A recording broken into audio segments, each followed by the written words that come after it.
A Guten Erev Shabbos.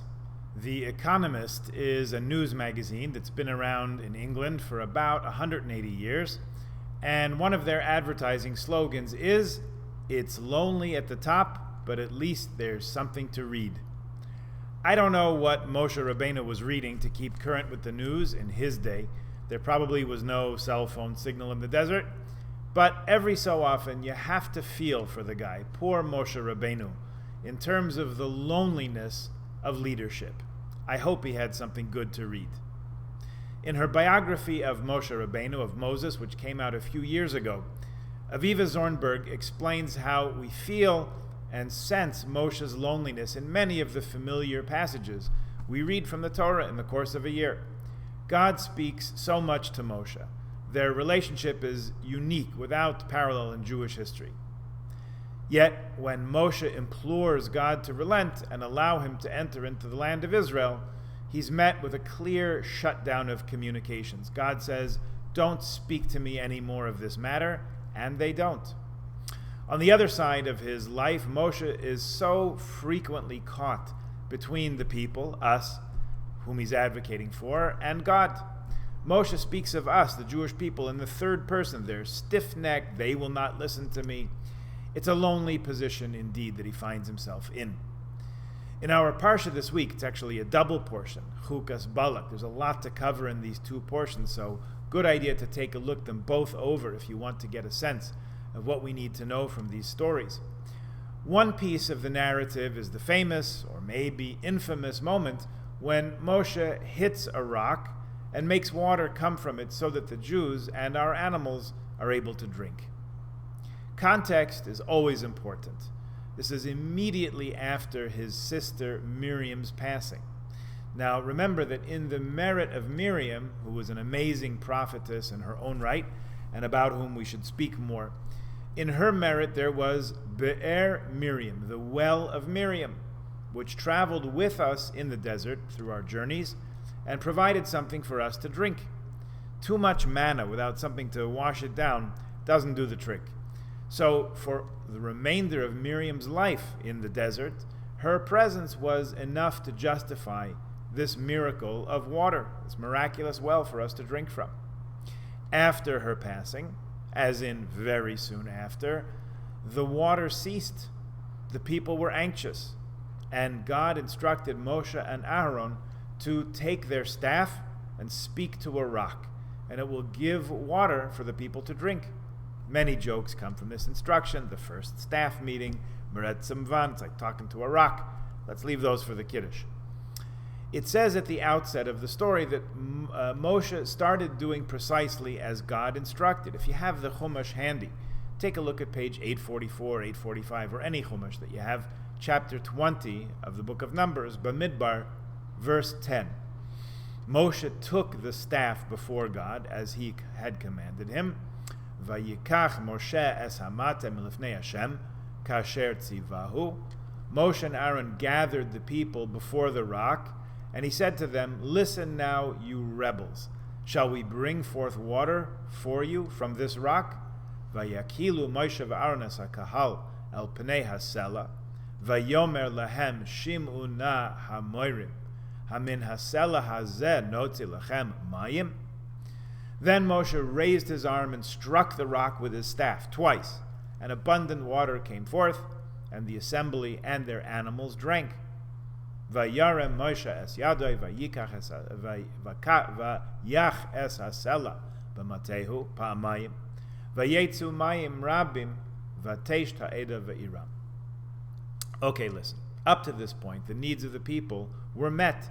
They were thirsty, and Moshe got water from the source that God instructed him. Seems okay, right? Maybe he didn't follow the instruction to the letter, but think about it. He was probably grief-stricken. He and Aaron just lost their older sister, to whom Moshe in particular owed so much. It was an emotional time. The people were clearly getting impatient. In just the last 2 weeks, we read about the spies and their disastrous mission, then about the rebellion led by Korach. Tensions were high, and Moshe was probably near the end of his fuse. But note that fine detail, that God had instructed Moshe to speak to the rock, and instead Moshe hit it. He struck it. When he did, the water that was supposed to come out came out.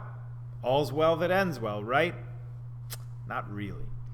Look at the next two verses. God said to Moshe and Aaron, because you did not believe in me to sanctify me in the eyes of the children of Israel, you will not bring this congregation to the land that I have given them.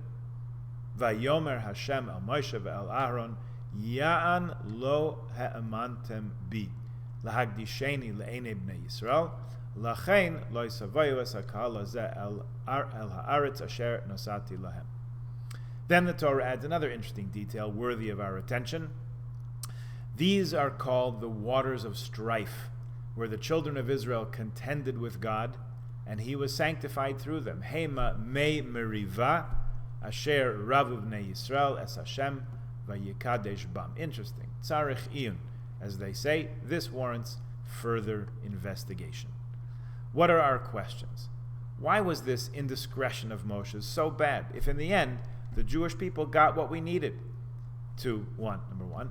Two, why was the punishment so severe? And three, what can we learn from it? If you look in your Chumash, in the notes, these issues are addressed somewhat there. Ramban Nachmanides says, straight up, we don't know.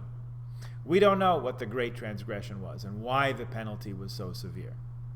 Rashi focuses us on what we may not have noticed, which is that Moshe was instructed to bring his staff, as had happened previously, but then to speak to the rock, not hit it. Rashi does not elaborate on the gravity of this course of action. Maimonides understands that the actions themselves were not the problem, rather the emotion that prompted them. Moshe got angry, he lost his temper. That's what caused him to strike the rock. But the problem is that the Jewish people were so sensitive to Moshe's moods because we believed that reflected God's attitude toward us. That is a heady lesson for anyone in a position of leadership, that the people saw Moshe's anger as reflecting divine anger. Giving this impression, however inaccurate it may have been, was the most problematic piece, according to the Rambam. People are watching leaders' every move to see how they react, particularly in stressful moments. Every gesture is noticed and matters a lot, probably more than we imagine. Rabbeinu Hananel, who was born in the late 900s in Kairouan, Tunisia, sees that Moshe and Aaron caused a misperception, but a slightly different one, with their words when they said, Hamin hasela hazeh notzi lechem mayim, shall we bring forth water for you from this rock? Moshe and Aaron might have been taken to imply or suggest that it was their power, not God's, that was bringing this about. That's the failure to sanctify God's name. They said something that might have been heard to diminish God's power in the eyes of the people. The Abarbanel sees that both Aaron and Moshe had made mistakes in the past, most notably Aaron with the golden calf and Moshe sending the spies a few parshas before.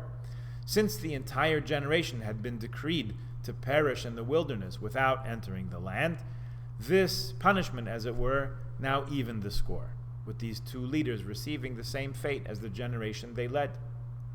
Orach Chaim HaKadosh mentions that all these reasons we gave that are in our stone chumash, and even adds more to the mix. Maybe Moshe hit the rock twice instead of waiting till after the first smack.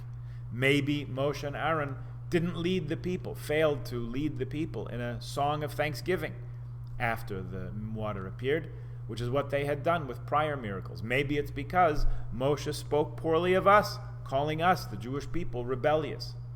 Orach Chaim goes into a long analysis of how it could be that a person of Moshe's stature could have come to this situation at all. In a different twist, the Chidushei Harim, Rabbi Yitzchak Meir Alter, pins the problem on the word le'einehem, before their eyes, as God had instructed them to speak to the rock before their eyes, before the eyes of the Jewish people, so that they would come to recognize that God truly takes care of us. And they would know this from a point of view having seen it, le'einehem, before their eyes, in addition to having faith. Moshe and Aaron's neglect to transmit this level of the message was the problem. So listen to this. It's true. Almost 40 years before, Moshe had hit a rock and it gave forth water. Now he did the same thing, and the same result transpired, and he was punished. The first time this happened, Moshe was instructed to approach a tsur, which is one word for a rock. He was supposed to hit it, and it would give water. This time he was instructed to approach a sela, which is a rock, a term in Hebrew for a rock that has a source of water within it. In the early days of the Jewish people's travels out of Egypt, we lived purely by miracles, by the hand of God providing us everything we needed. So water could even come from a dry stone, if that's what God decreed. One lesson of this second incident, decades later, was that the sela, the rock, actually had water within it and simply needed to be coaxed out with words rather than with a sharp blow or two. In other words, that which we needed was there, was present. All that was necessary was to bring the inner potential out into the open. Isn't that what this journey through the wilderness is all about? Seeing that and learning that while it's possible that we can live sustained purely by miracles, that's not the ultimate goal. The main point is for us to bring to the surface the potential that is within, to actualize ourselves as humans and as Jews, and to do all that with kindness, the humanity of the spoken word, not with the brutality of hard blows. Violence, force, can achieve a goal in the short term, but the long-term effects are harmful rather than helpful to everyone involved. In all that we do, in our relationships with one another, with God, with ourselves, and with all our efforts in settling the land of Israel, to say nothing of our efforts to make the life of this entire world gentler and more peaceful. Our efforts have to be undertaken with kindness, with words rather than with blows or threats from those who carry a big stick. We clearly see the need for our leaders to model this high standard of conduct for the very far-reaching consequences it can have. We as a people look to our leaders for guidance and also for tone and tenor, how things are communicated. And for those in leadership positions in politics or government or the rabbinate or any other such post, no one should fool themselves into thinking that no one will notice. I can probably get away with this if no one sees, or people aren't paying that close attention. The clear lesson of this water from the rock incident is ends do not justify means. We have to work to achieve the desired result, but every step along the way also has to be carried out with integrity, with transparency, with forthrightness, and attention to detail. Nothing goes unnoticed. And of course, although we are all not rabbis, not all prime ministers, we are, let's never forget, a mamleches kohanim and a goy kadosh. We are a kingdom of priests and a holy nation. We are God's children, so as the children of the king, we're a nation of princes and princesses. We are sustained by our source of life, HaKadosh Baruch Hu, but that doesn't only make our work easier, it holds us to a higher standard. We know that ultimately we carry God's blessing and strength with us, whatever we do, even in such challenges as getting water out of a rock. No matter how difficult the challenge, we have what it takes to succeed. We only have to summon our best instincts, and so bear ourselves that everything we do sanctifies God's name. It's a Kiddush Hashem. Our actions and our methods that make everyone, including ourselves, come to have more and deeper trust in God. Holding ourselves to those high standards, we know that ultimately here on earth, God's work must truly be our own. Shabbat Shalom.